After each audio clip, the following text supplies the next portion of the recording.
A successful Japanese CEO found herself choking on her own words, trapped in the clamorous environment of an American diner.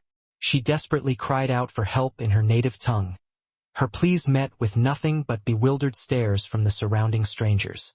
Then, like an answer to a silent prayer, a 7-year-old blonde girl materialized, speaking fluent Japanese with an understanding that seemed to stretch far beyond her tender years. Yet, none could have predicted the extraordinary chain of events that was about to unfold. The elegant Japanese woman clutched at her chest, a tempest of pain surging through her body, each wave crashing like a devastating tsunami. Ko Tanaka, the formidable 32-year-old CEO of Tanaka Industries, had commanded boardrooms across 3 continents with unwavering authority. But on this particular evening, in a humble American diner nestled in the heart of Nebraska, she was utterly helpless. "Jukete! Kadashai! Jukete!" She gasped in desperation, her normally composed voice now fractured with terror. The harsh fluorescent lights overhead seemed to spin in a dizzying vortex as her heart hammered erratically against her ribs, each beat a frantic drumroll against her impending doom. She had been traveling for 14 relentless hours, fueled by nothing more than the bitter taste of black coffee and an unwavering determination to finalize the most significant deal of her illustrious career. The other diners, oblivious to the unfolding drama, stared at her with blank, uncomprehending faces. An elderly gentleman, sporting a well-worn trucker cap, tilted his head in quizzical confusion, as if attempting to decipher a complex puzzle. A young couple huddled together in a corner booth, whispering nervously to each other, the woman furtively reaching for her cell phone. The muscular cook, his brow furrowed with concern, wiped his hands on his grease-stained apron, a picture of helplessness etched on his face. "Does anyone speak Japanese?" called out Sarah Johnson, the weary waitress with tired eyes and blonde hair pulled back in a disheveled ponytail. She had been working back-to-back double shifts for months, desperately trying to keep up with the relentless pile of bills while single-handedly raising her 7-year-old daughter, Emma. "Ma'am, I'm so sorry, but none of us understand. Kaini, Shinso Gub." Ko's words tumbled out in a rapid, frantic stream of Japanese as she struggled to draw breath. Her designer silk blouse, once pristine and elegant, was now damp with perspiration, clinging uncomfortably to her skin. Her perfectly manicured hands trembled violently, her carefully constructed facade of composure crumbling before her very eyes. She felt as though she were drowning on dry land, the air around her thick and suffocating. Just then, a small figure emerged from behind the counter, moving with a surprising air of confidence and purpose. Emma Johnson, barely reaching Ko's waist, had been quietly doing her homework in the back booth, while her mother worked tirelessly to serve the diner's patrons. Her bright blue eyes, sparkling with an unusual intelligence for someone so young, held a depth of understanding that belied her tender years, and her blonde curls bounced merrily as she approached the distressed woman. "Do shimashita ka? Desuka?" Emma asked in flawless Japanese, her youthful voice cutting through the chaotic atmosphere like a clear, resonant bell. "Huka arimashita ka? Nani no desuka?" The entire diner fell silent, every eye fixed on the unlikely pair. Ko's eyes widened in shock and disbelief as she heard her native language spoken by this tiny American girl, her heart swelling with a mixture of relief and utter astonishment. "Kono the garba ni wakaru no? Kanoga Nihonga Wakaruno," she whispered, barely able to believe what she was hearing, her voice trembling with emotion. Emma nodded seriously, her gaze unwavering, and turned to address the room in clear, confident English. "She's having trouble breathing and her heart hurts. I think she might be having a panic attack or something worse. Someone should call 911 right away." "How in the world do you know Japanese, sweetheart?" asked the trucker, his jaw hanging open in utter amazement. But Emma was already focused intently on Ko, speaking in gentle, soothing Japanese. "Yukkuri hushiste kudashai gaimash yakyuri koku watashi imasu." She placed her small hand on Ko's arm with surprising authority, her touch radiating a sense of calm reassurance. Sarah dropped her order pad, the clatter echoing in the stunned silence, staring at her daughter in complete bewilderment. "Emma, baby, where did you learn to speak like that? You never told me you could." "Mama, I'll explain later," Emma said, her eyes never leaving Ko's face. "Right now, Tanaka-san needs help. She says her chest feels tight and her heart is racing. I think she's been working too hard and not eating properly." The paramedics arrived within minutes, sirens wailing in the distance. But by then Emma had already guided Ko through a series of calming breathing exercises, helping to quell the rising tide of panic. The 7-year-old translated everything for the medical team with the precision of a seasoned professional interpreter, using medical terms that left everyone present utterly stunned. "Her blood pressure is elevated but stabilizing," reported one paramedic, his brow furrowed in concentration. "Looks like a severe anxiety attack combined with exhaustion and dehydration. She should be fine with some rest and proper care." As Ko was being prepared for transport to the hospital for observation, she reached out and gently grasped Emma's hand. Her eyes filled with gratitude. "Anata wa tensridesh anata wa tenshi disu," she whispered in Japanese. "You are an angel." Emma smiled shyly and responded, "Tandong-shan ni natte kudashai. Tanaka-san, Genki and I kurasai. Please get better soon." After the ambulance departed, its siren fading into the night, the diner remained eerily quiet, the weight of the extraordinary events still hanging heavy in the air. Sarah stood frozen in place, staring at her daughter as if seeing her for the very first time, a whirlwind of emotions swirling within her. The other customers whispered amongst themselves, recounting the miracle they had just witnessed, their voices hushed with awe and wonder. "Emma Catherine Johnson," Sarah said slowly, kneeling down to her daughter's eye level, her voice laced with a mixture of disbelief and profound curiosity. "We need to have a very serious conversation about where you learned to speak Japanese like that."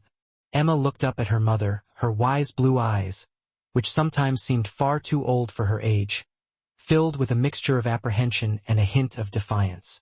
"I learned it from the anime shows, Mama. I wanted to understand what they were saying without reading the subtitles, so I taught myself. I've been practicing for 3 years now." 3 years. Sarah's voice rose in pitch, her disbelief growing with each passing second.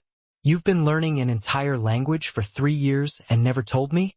I didn't think you'd believe me," Emma said quietly, her confidence suddenly evaporating, her voice barely above a whisper. "You're always so tired when you come home, and I didn't want to bother you with something that seemed silly." Sarah felt her heart break into a million pieces, each shard a testament to her own failings as a mother. Her brilliant daughter had been hiding this incredible gift, this extraordinary talent, because she didn't want to burden her overworked mother. "Oh, baby," she choked out, her voice thick with emotion. "Nothing you do could ever be silly or bothersome to me. You just saved that woman's life." The cook, a burly man named Frank who had been working at the diner for 15 years, walked over with tears glistening in his eyes, his voice choked with emotion. "In all my years, I ain't never seen nothing like that. That little girl's special, Sarah. Real special." Emma tugged on her mother's uniform, her brow furrowed with concern. "Mama, do you think Tanaka-san will be okay?" She seemed really scared. "I think she'll be just fine, thanks to you," Sarah said, pulling her daughter into a tight hug, her heart overflowing with love and pride. "But Emma, how do you know her name is Tanaka? She introduced herself when she was trying to ask for help." Emma explained matter-of-factly, as if it were the most obvious thing in the world. She said, "Watashi wa Tanaka ko desu," before she got too scared to talk properly. That means, "I am Ko Tanaka," in Japanese. Sarah shook her head in utter amazement, her mind struggling to comprehend the full extent of her daughter's extraordinary abilities. Her 7-year-old daughter had not only learned an entire foreign language in secret, but had done so well enough to handle a complex medical emergency with the skill and poise of a seasoned professional.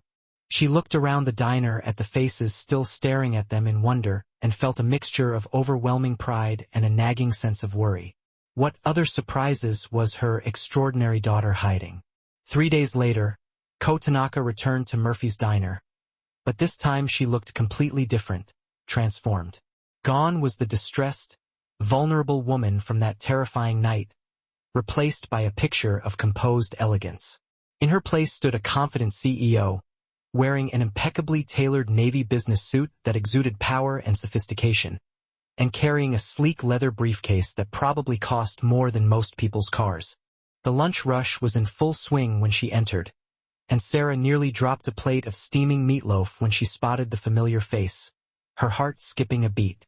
"Oh my goodness, you're back. How are you feeling?"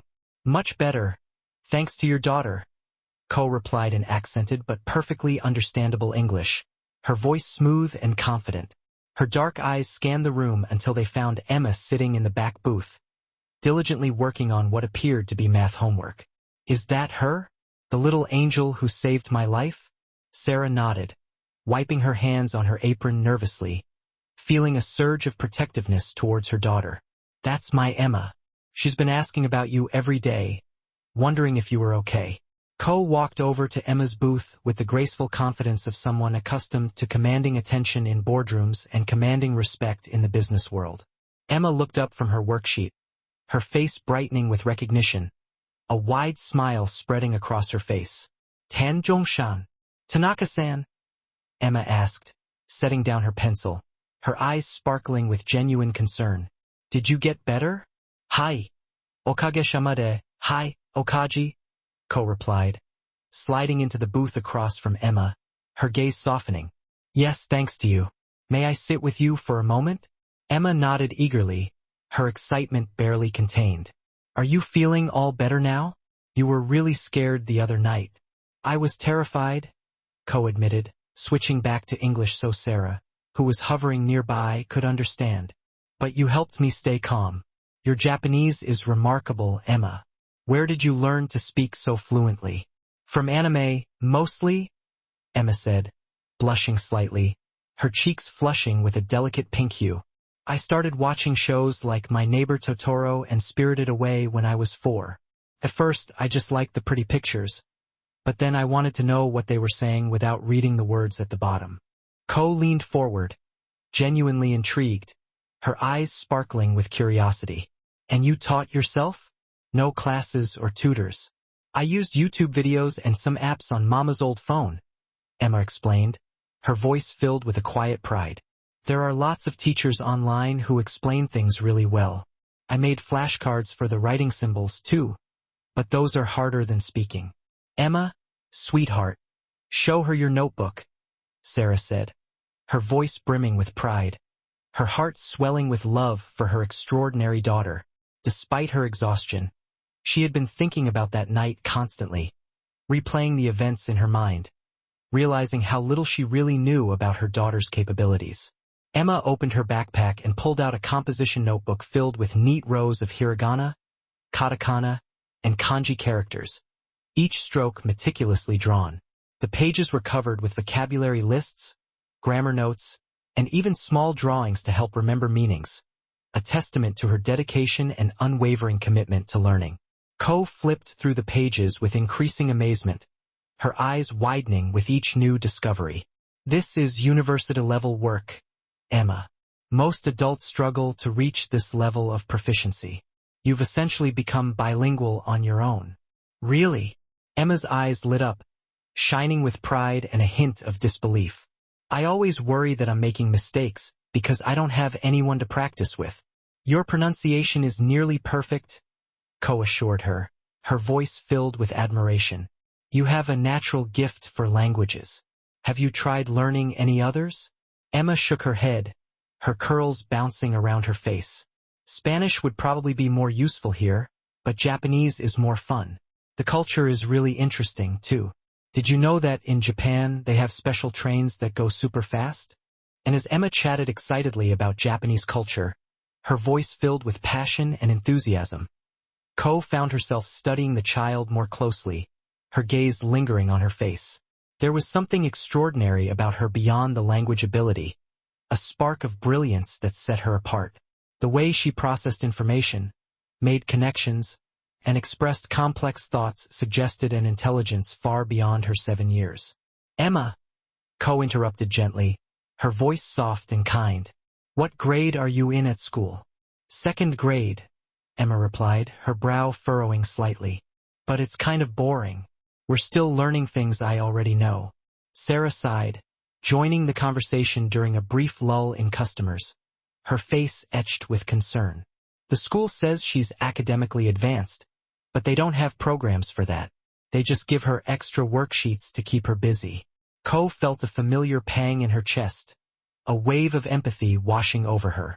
She remembered being Emma's age, sitting in classrooms where she felt utterly alone and misunderstood, her mind racing ahead of the curriculum. Her own parents had been too busy building their business empire to notice their daughter's exceptional abilities until it was almost too late, their focus elsewhere. Has anyone ever tested Emma's IQ? Ko asked carefully, her voice measured. We can't afford that kind of testing, Sarah admitted, her cheeks reddening with embarrassment, her gaze dropping to the floor. Between rent, groceries, and Emma's basic needs, there's nothing left over for extras. I've been thinking about asking the school counselor, but you're worried they'll want to skip her ahead, and she'll miss out on being a normal kid. Ko finished, reading the conflict in Sarah's eyes, understanding the dilemma she faced. Sarah nodded gratefully, her eyes filling with tears of relief. Exactly. She's already different enough. I don't want her to feel more isolated. Ko pulled a business card from her briefcase and handed it to Sarah, her eyes filled with sincerity. I'd like to help, if you'll let me.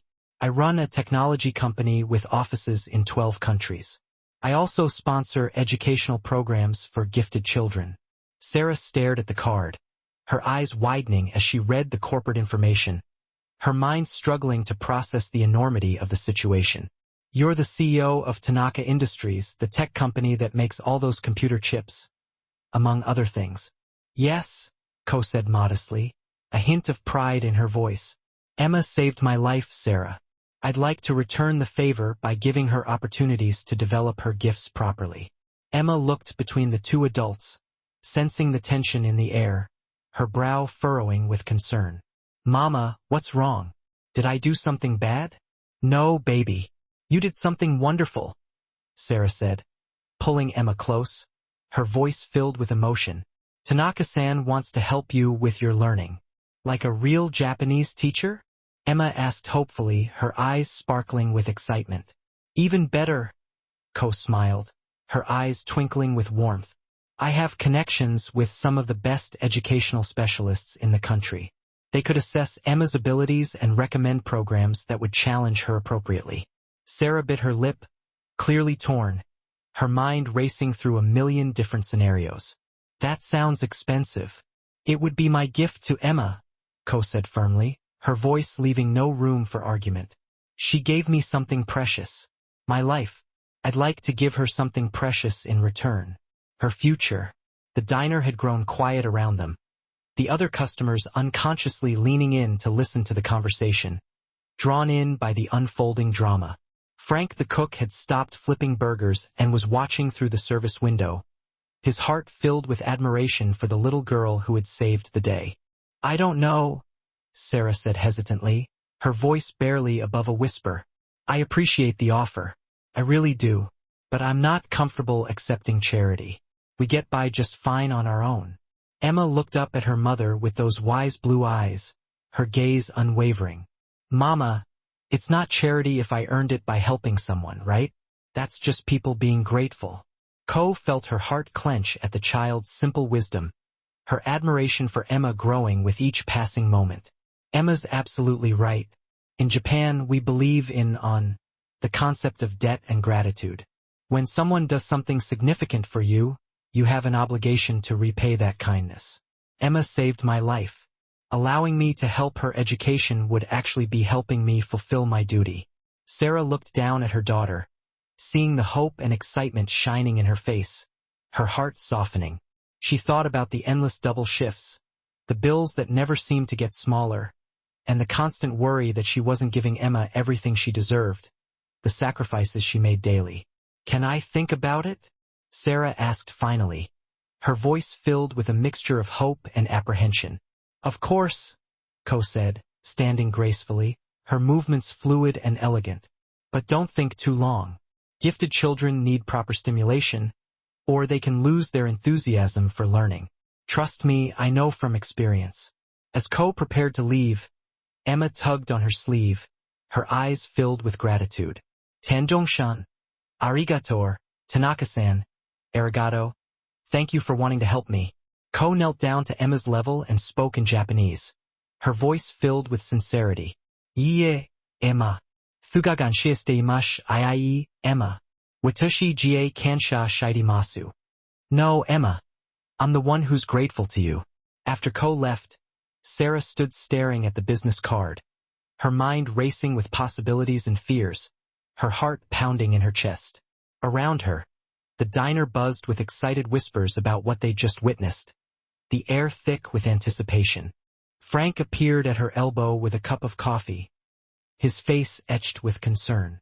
Sarah, honey, that little girl of yours just got offered the chance of a lifetime. I know, Sarah whispered, her voice barely audible. That's what scares me.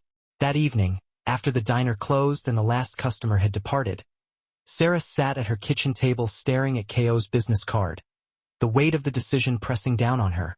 While Emma practiced writing kanji characters at the coffee table, her brow furrowed in concentration. Their small apartment above the diner was cramped but clean, filled with Emma's drawings, library books, and makeshift study materials, a testament to their resourcefulness and commitment to learning. Mama, are you still worried about Tanaka-san? Emma asked without looking up from her notebook, her voice filled with concern. She was carefully copying the character for Dream, Yum, with remarkable precision for a 7-year-old, each stroke perfectly executed. Sarah sighed, running her fingers through her hair, her face etched with worry. I'm not worried about her, baby. I'm worried about us. What if she gets tired of helping? What if we become dependent on her generosity, and then she disappears? Emma set down her pencil and climbed onto her mother's lap, something she rarely did anymore since declaring herself almost grown up on her last birthday, her arms wrapping around Sarah's neck. Did you know that in Japanese culture, when someone saves your life, they become responsible for you forever?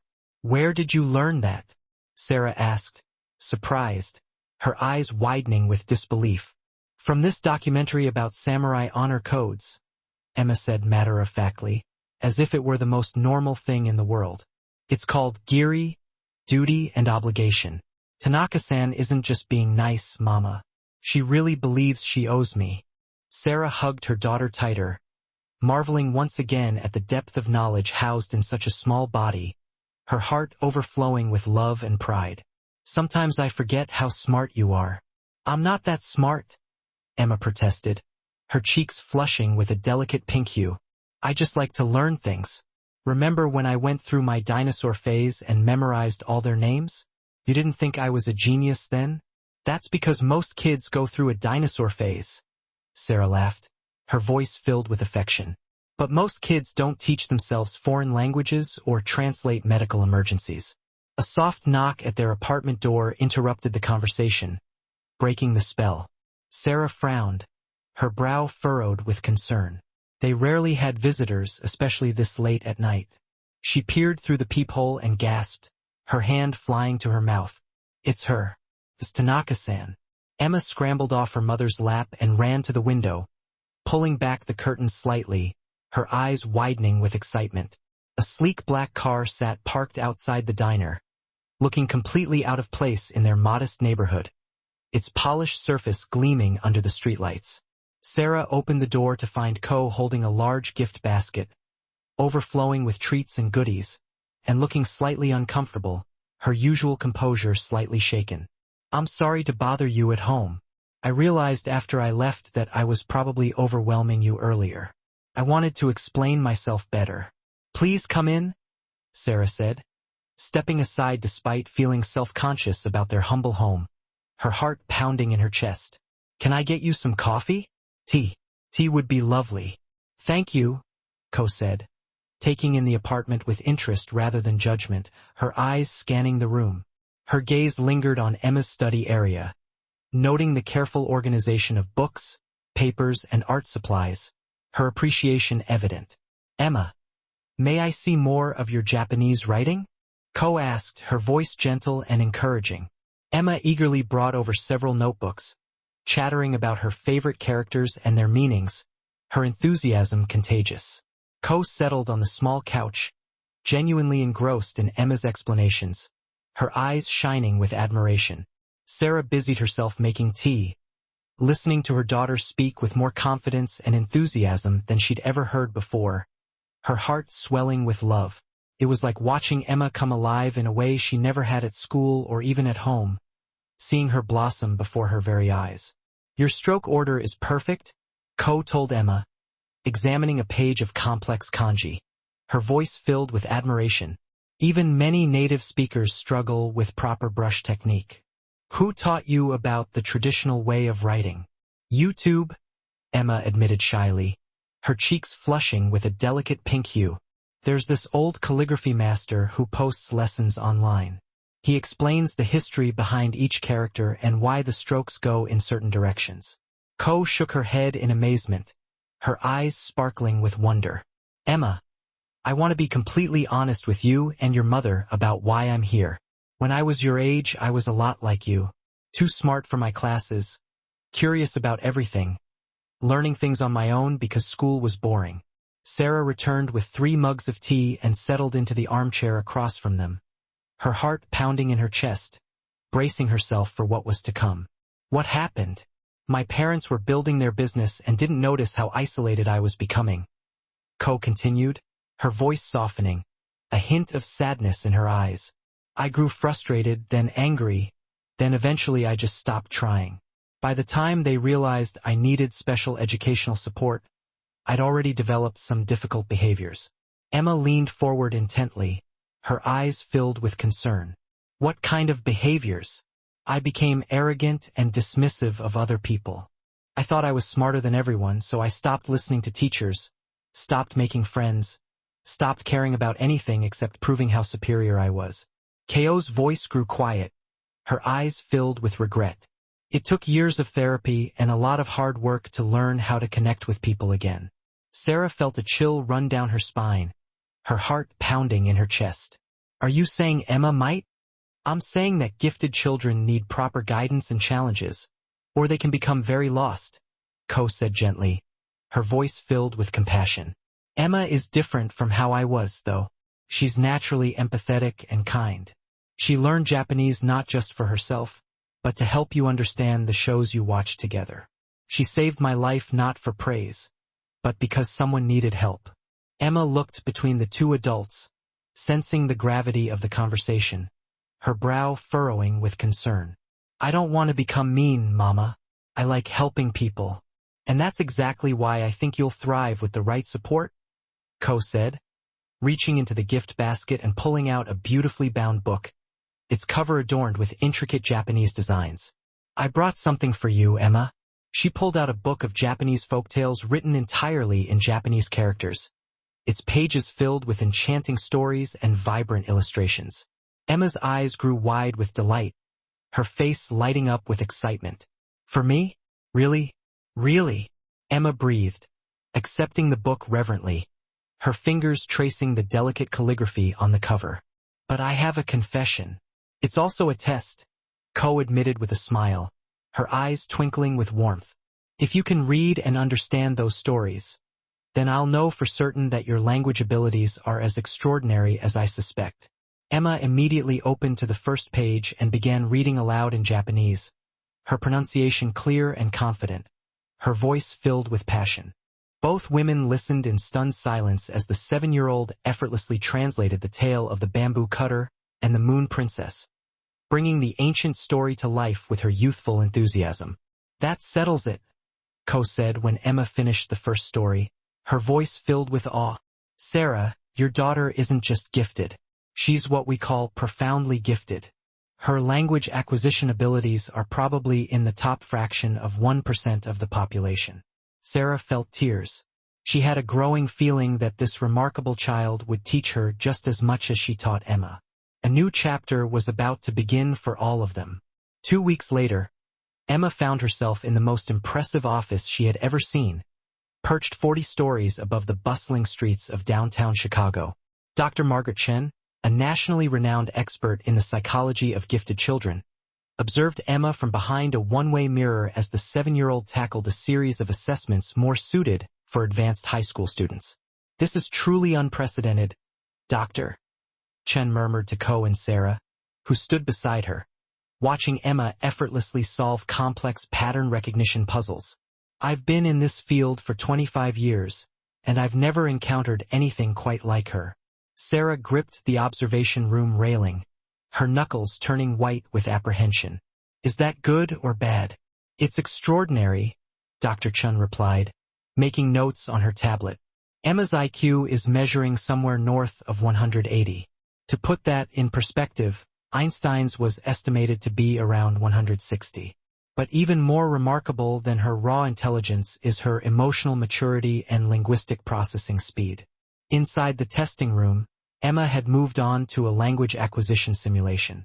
She was being taught basic phrases in Mandarin, Hindi, and Arabic simultaneously, and then asked to identify patterns and construct new sentences.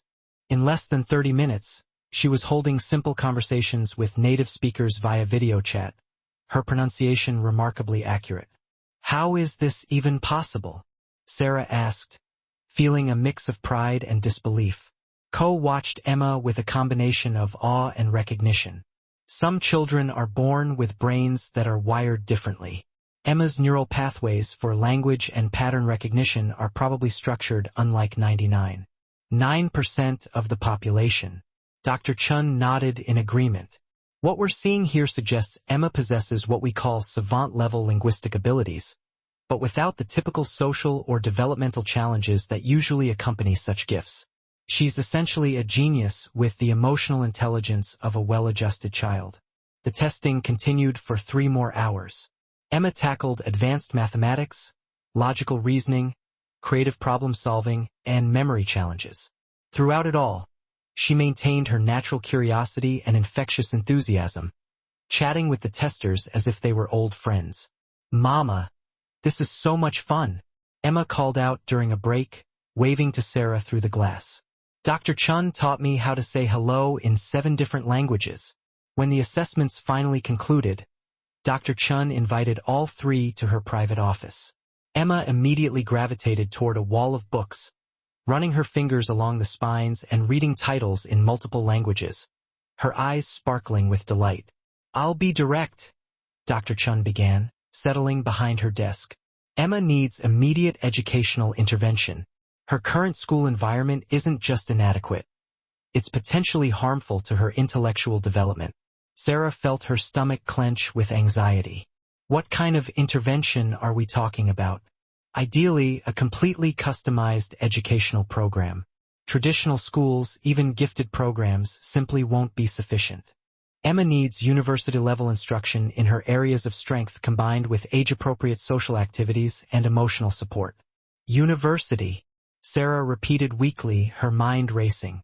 Emma looked up from the books, her expression a mix of curiosity and concern. "Would I have to leave home, Mama?" Dr. Chun smiled reassuringly. "Not necessarily. We can arrange for remote learning with top universities, private tutoring, and specialized language immersion programs.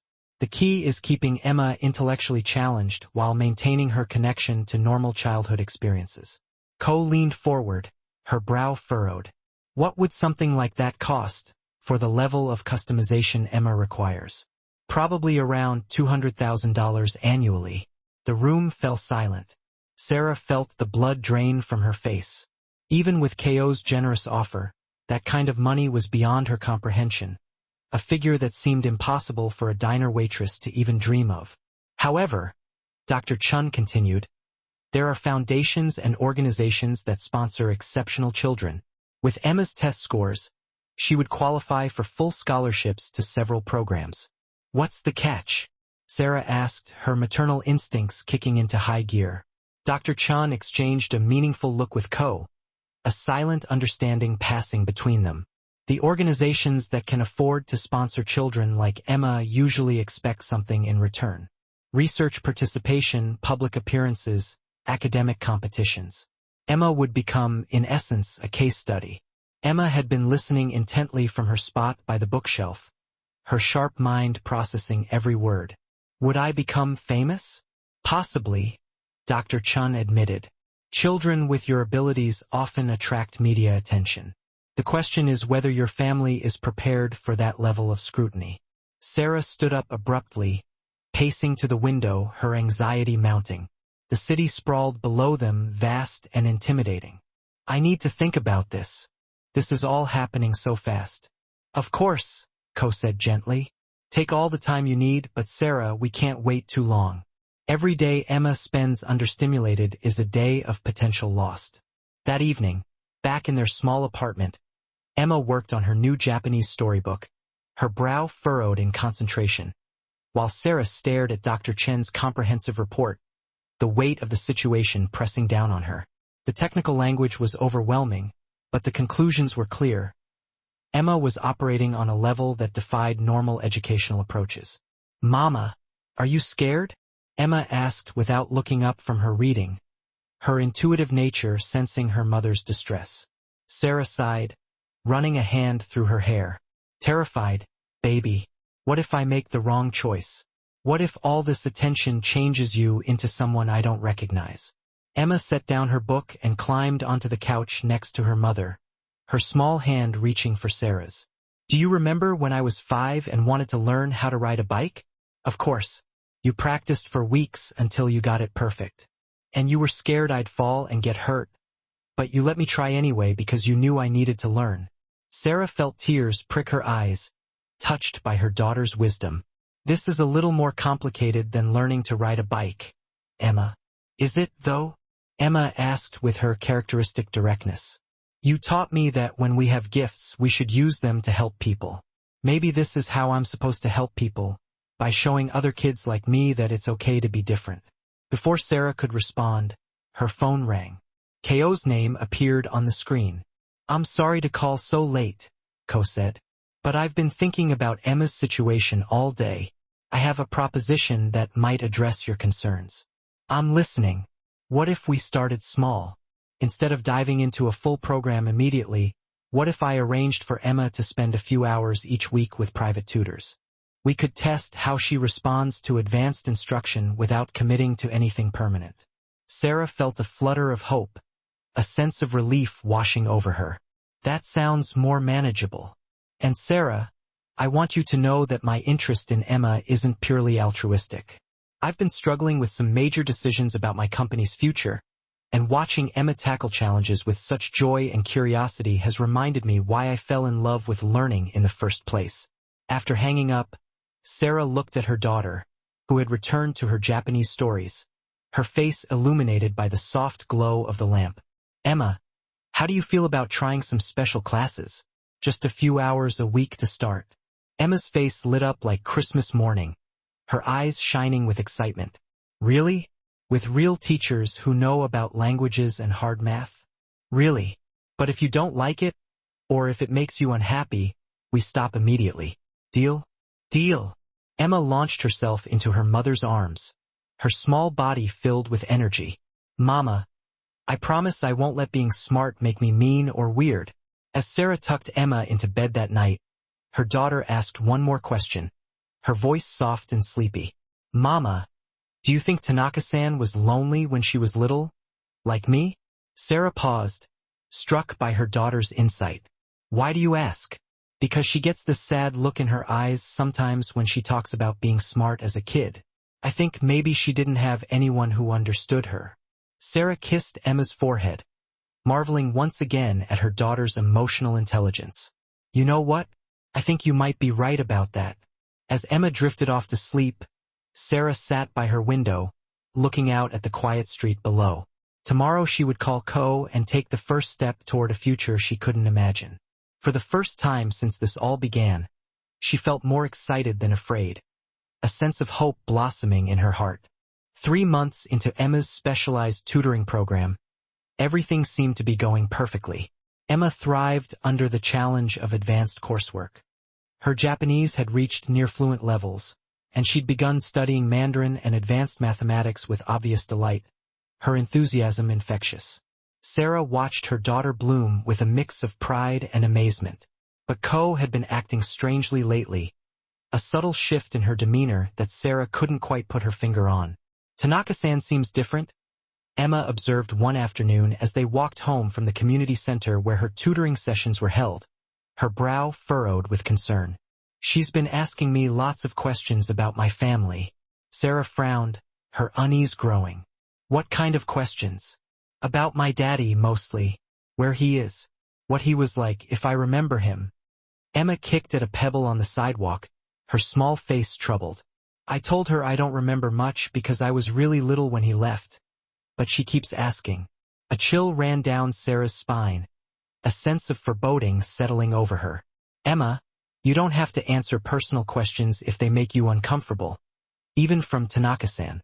They don't make me uncomfortable," Emma said thoughtfully. "But they make her sad. Really, really sad." That evening, Sarah called Ko to discuss Emma's progress, but found herself asking about the personal questions instead, her voice tight with apprehension. "I'm sorry," Ko said, and Sarah could hear genuine remorse in her voice. "I didn't mean to make Emma uncomfortable. It's just there's something I need to tell you both, but I'm not sure how to say it." "What is it?" There was a long pause, the silence stretching between them like a taut wire. "Can I come over? This isn't something I can explain over the phone."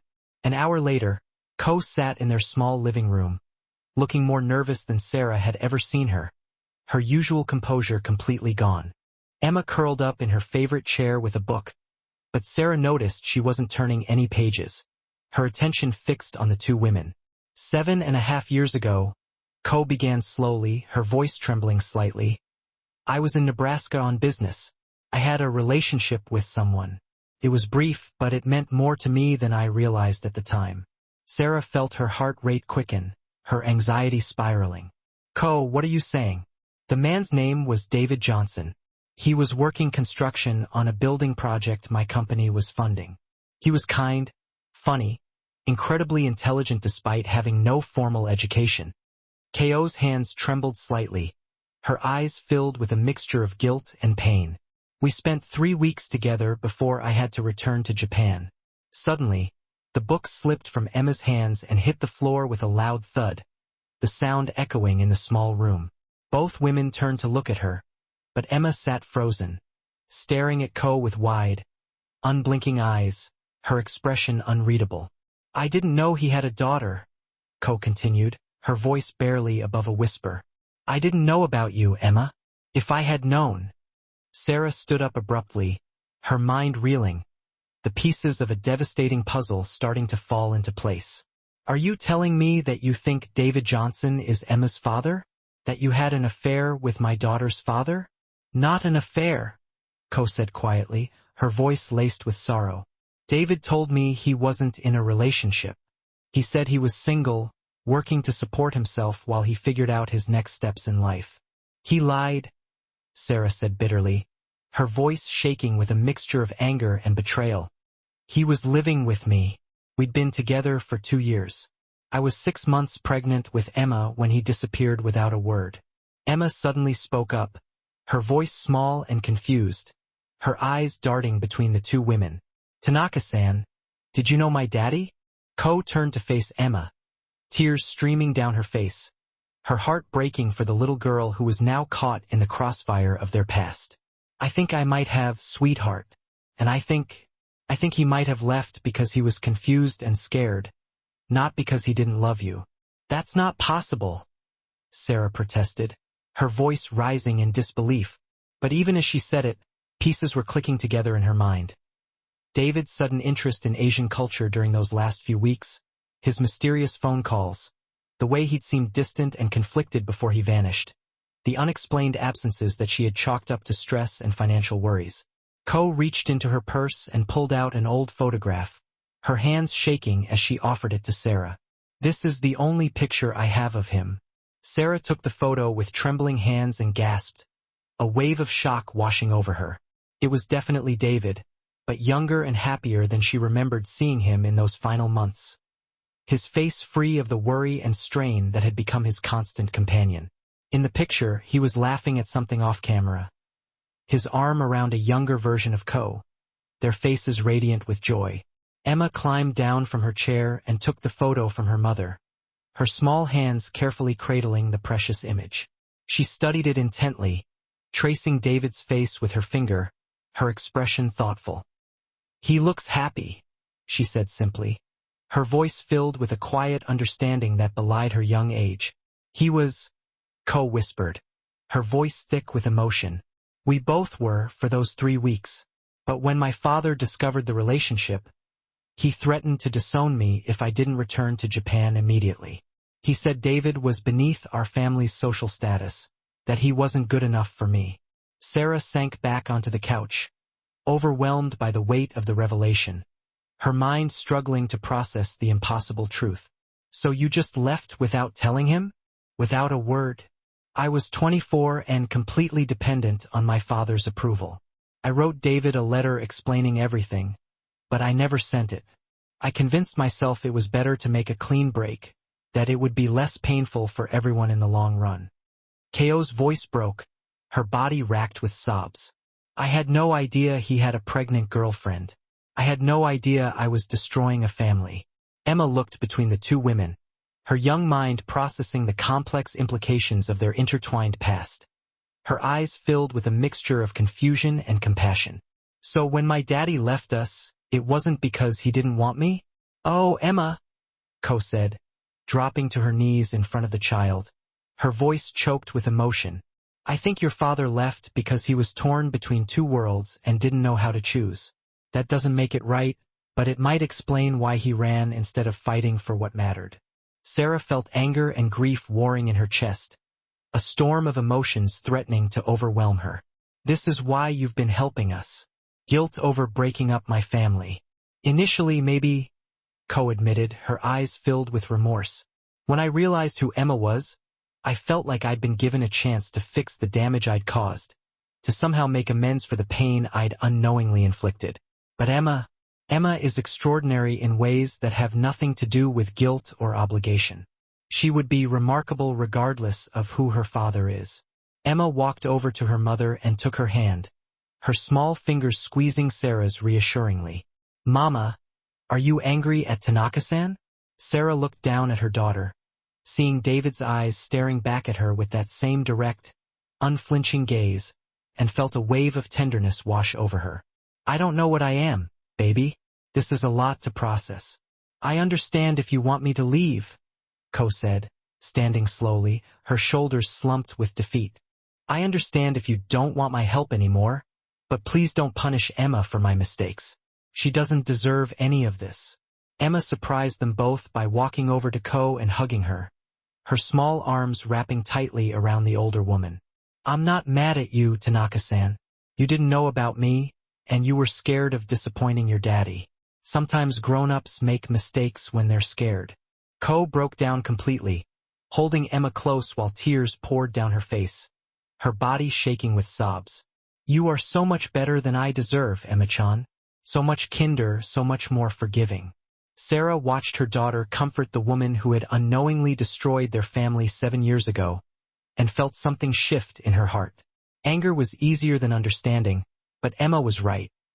People made mistakes when they were scared, and Ko had spent the last few months trying to repair damage she hadn't even known she'd caused, her actions driven by a genuine desire to help Emma reach her full potential. "Ko," Sarah said quietly, her voice filled with a newfound sense of resolve. "Do you know where David is now? Have you been able to find him?" Ko looked up hopefully, her eyes widening with anticipation. "I've been trying to find him, yes. I hired a private investigator last month, hoping he could track him down. David Johnson disappeared from Nebraska about 7 years ago and hasn't used his social security number since.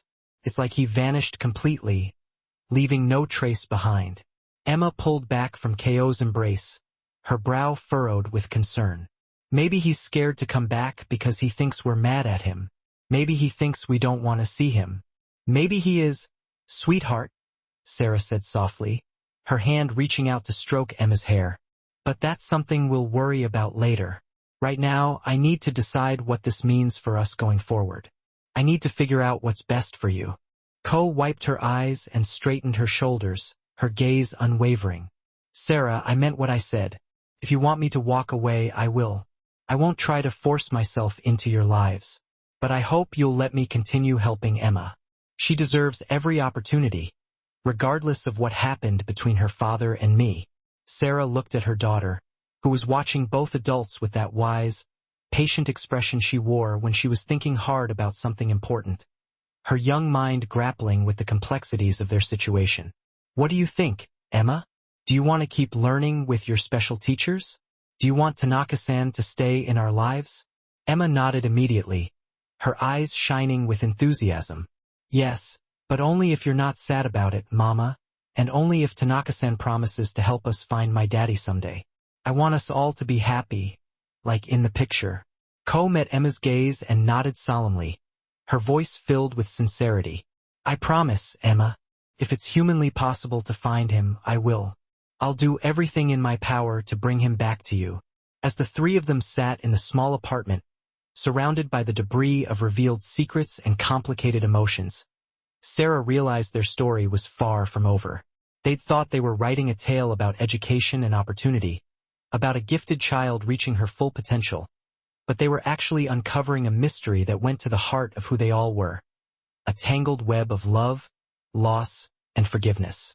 The biggest revelations were yet to come, the most challenging obstacles yet to be overcome. 6 months later, the phone call that changed everything came on a Tuesday morning while Emma was at her advanced linguistics seminar at Northwestern University, her mind eagerly absorbing new knowledge and expanding her already impressive skill set.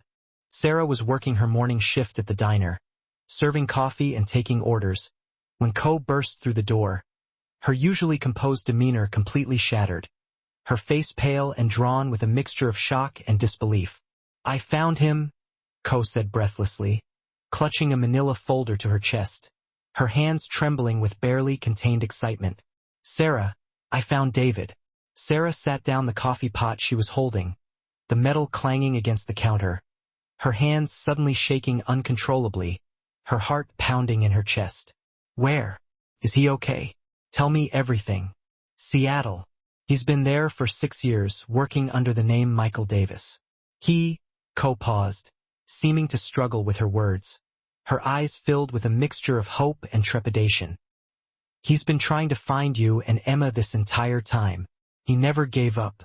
The diner seemed to fade away around them, the clatter of dishes and the murmur of conversations dissolving into a distant hum as Sarah stared at Ko in shock, her mind reeling from the impossible revelation. "What do you mean trying to find us? If he was looking for us, why couldn't he find us? We never moved. We never changed our names. We were right here all along."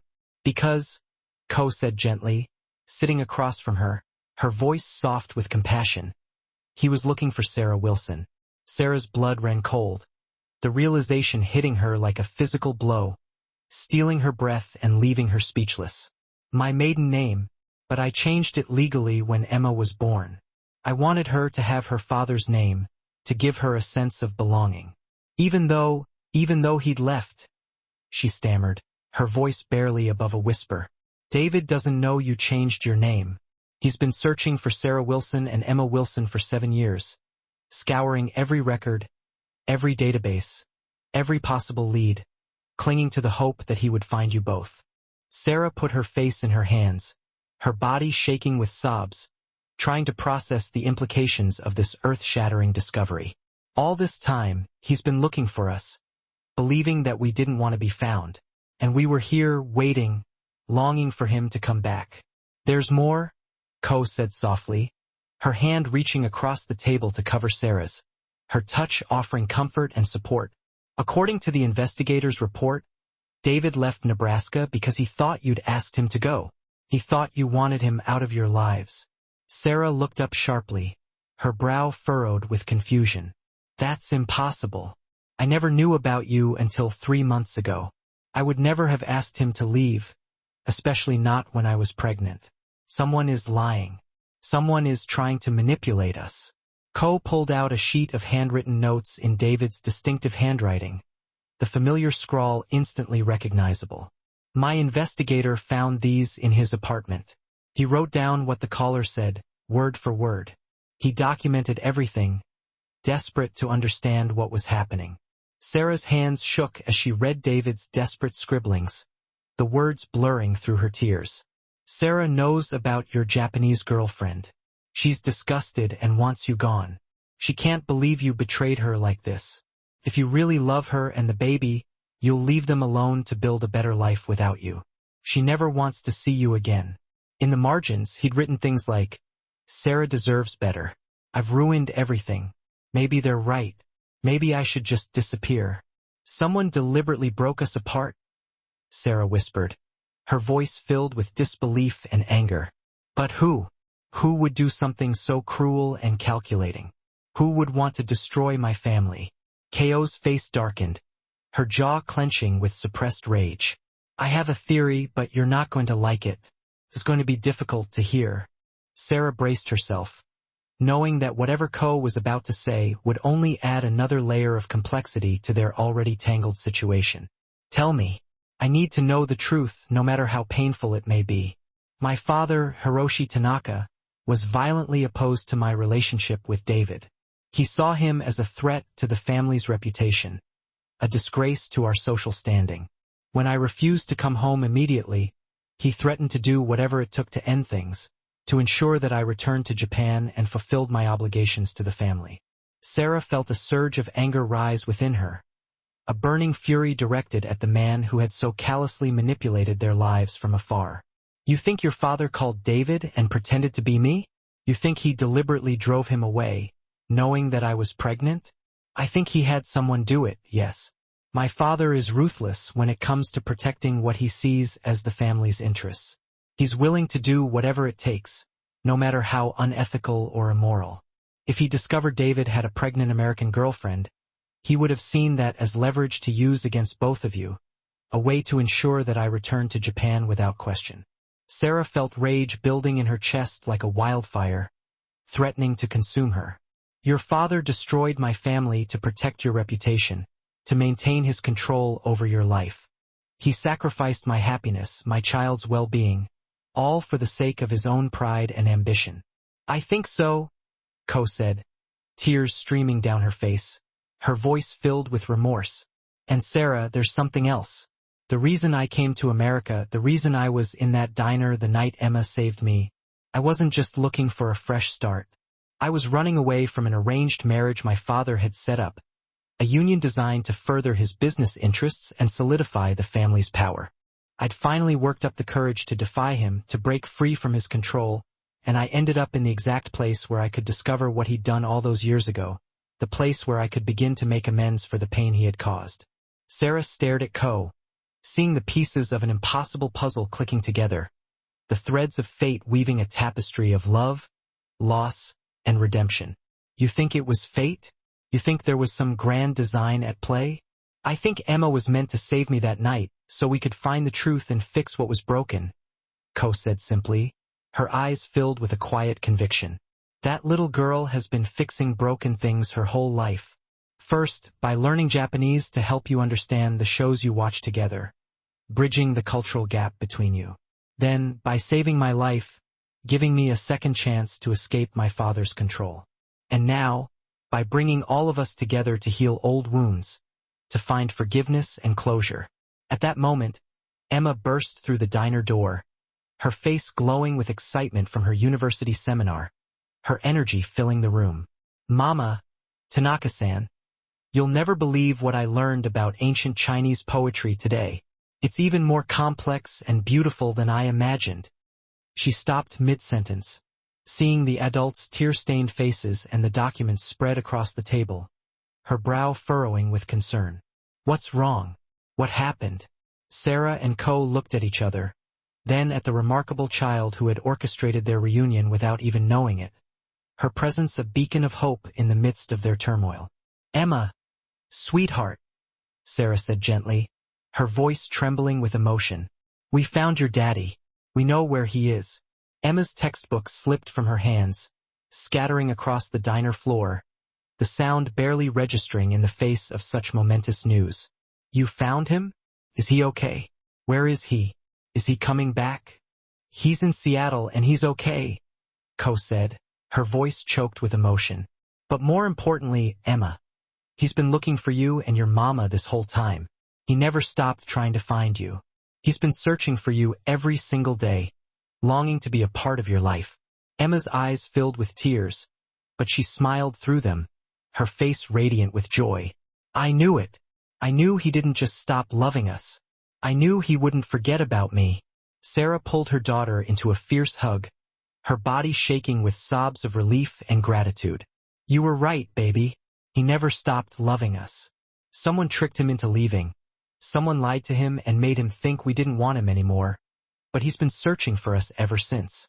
He's been waiting for us to find him. When can we see him? When can we go to Seattle?" Emma asked, her voice muffled against her mother's shoulder, her excitement bubbling over. "Soon," Co promised, her eyes sparkling with happiness. "I've already arranged for us to fly to Seattle this weekend. I wanted to surprise you. But Emma, there's something you should know. Your father doesn't know about your special abilities. He doesn't know how brilliant you've become, how much you've accomplished." Emma pulled back from her mother, her face serious, her eyes filled with a mix of anticipation and apprehension. "Will he be proud of me? Will he still love me, even though I'm different?" "Oh, sweetheart," Sarah said, cupping Emma's face in her hands, her voice filled with love and reassurance. "He's going to be so proud. He won't know what to do with himself. He's going to be amazed by everything you've learned, by the incredible person you've become. And Emma, we're going to be a real family again. All of us together." Emma looked between Sarah and Co, her brow furrowed with concern. "All of us? Even Tanaka-san? Will she be a part of our family too?" Co started to protest, her face flushing with embarrassment. But Sarah reached over and took her hand, her touch firm and reassuring. "Especially Tanaka-san. If she hadn't come into our lives, we might never have found your father. We might never have known the truth about what happened. And besides, someone needs to keep teaching you Japanese. Someone needs to keep challenging you and pushing you to reach your full potential." That weekend, in a small coffee shop in Seattle, David Johnson looked up from his newspaper to see a beautiful blonde woman walking toward him, her eyes shining with tears, holding the hand of a 7-year-old girl who had his eyes and his stubborn chin, a girl he had only dreamed of knowing. Behind them walked an elegant Japanese woman he recognized from dreams he'd never been able to forget, a woman whose presence both thrilled and terrified him. "Sarah," he whispered, rising from his chair with tears already streaming down his face, his voice choked with emotion. "Is it really you?" "Hello, David," Sarah said, her voice breaking, her heart overflowing with love and forgiveness. "I'd like you to meet your daughter, Emma." She stepped aside, gently guiding Emma forward, her hand resting on her daughter's shoulder. "Emma, this is your daddy. This is the man you've been waiting to meet your whole life." Emma stepped forward with characteristic confidence and looked up at the man she'd wondered about her entire life, her eyes meeting his for the very first time. "Hi, Daddy. Watashi wa Emma desu. Nice to meet you." David stared at his daughter in shock, his mind struggling to comprehend the impossible reality before him. He looked at Sarah, then at Co, then back at Emma, his expression a mixture of disbelief and overwhelming joy. Did she just speak Japanese? How is this possible? Sarah smiled, her eyes sparkling with tears. "That's just the beginning, David. That's just a tiny glimpse of how extraordinary she is." Sarah's laughter bubbled through a veil of tears, a sound both joyous and poignant. "David," she choked out, her voice thick with emotion, "our daughter, Emma, is simply extraordinary. There's so much we need to tell you." As the four of them finally settled around the worn kitchen table, a table that had borne witness to so much loneliness and now, hopefully, the dawn of togetherness, Emma's bright chatter filled the air. She spoke animatedly about her schoolwork, her eyes sparkling with the pure, unadulterated joy of a child finally seen, finally loved. David, for his part, remained captivated, utterly transfixed by the radiant, brilliant daughter he had unwittingly missed for so long, his gaze lingering on her with a mixture of awe and a deep, abiding regret. Co, watching the unfolding scene, felt a wave of profound emotion wash over him. He couldn't help but marvel at the sheer improbability of the chain of events that had led them to this moment, to this tentative but undeniable sense of wholeness. It was as if the universe, in its infinite wisdom, had decided to orchestrate a symphony of healing, using the most unexpected of instruments, a 7-year-old girl with an uncanny gift for connection. Sometimes, he mused, the universe truly did conspire to mend old wounds, sending angels in the most unlikely of guises.